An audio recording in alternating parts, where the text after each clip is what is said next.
አሁንም አደራ የምለው እንደ አገርን እንደ ማህበረሰብ እኛ እቻ ሀገር ላይ ስንኖር ሁሉም ቅድም ሲገለጽ እንደነበረው መነሻችን ይታወቃል ሁላችንም ካፈር ነን መቼም እኔ ከወርቅ ነኝ የሚል የለም ሁሉም ካፈር ነው መሰረታችን ይታወቃልና ቢያንስ ሁላችንም ካፈር ነኝ ከዛም አልፈን ደግሞ እቻ ሀገር ሰብስባናለች ባለን የተለያየ አስተሳሰብ አመለካከት የእምነት ልዩነቶቻችን አንዱ ለአንዱ ዕውቅና ሰጥቶ ወይም አንዱን ተቀብሎ መኖር ካልቻለ እቻ ሀገር እንደ ሀገር ልታኖረን የምንችለው በዚህ ስሜት ብቻ መሆኑን ካልተረዳንና ካልተገነዘብን አገራችን አይደለም መኖሪያችን መቀበሪያችን አትሆንም በየሰጋለሁ ዛሬ ያየን ያለነው ይሄ ተጨባጭ ስለሆነ ለዚህ ደግሞ ይሄ ለመለወጥ ሁላችንም ጉዳዩን ከኛ እንጀምረው እኛ እንለውጥ እኛ እንቀይር ያንን ለማስተካከል እንሂድ ዛሬ የተስተዋሉ ያሉት ነገሮች አንድ ንጉስ ኢራቅ ላይ የሚመራ ሃሩን አልረሺድ የሚባል ንጉስ ነበር ይሄ ንጉስ እሱ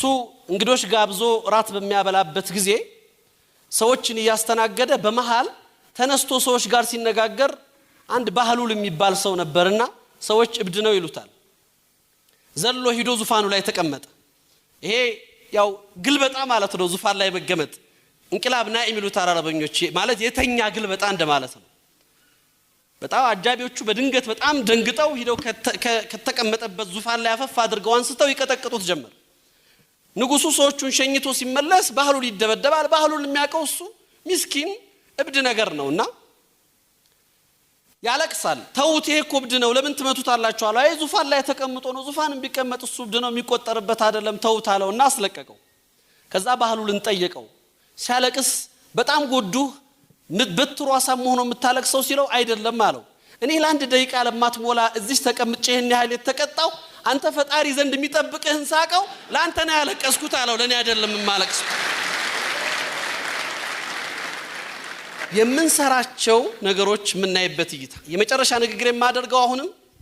አንድ በመካከለኛው ዘመን አረቡ ዓለም ውስጥ አዋቂ ብዶች የሚባሉ ነበሩ ንግግሮቻቸው በጣም ከባድ ናቸው መልእክቶቻቸው ማህበረሰቡን ተነጥለው ስለሚኖሩ እንደብድ ይቆጠራሉ አንድ ጊዜ በለተ አርብ እንግዲህ አርብ የሳምንቱ ኩጥባ የሚባለው ዲስኩር ይደረጋል መስጂድ ላይ በአጋጣሚ አሰጋጁ ኩጥባውን የሚያረጉት ኢማም ጠፉና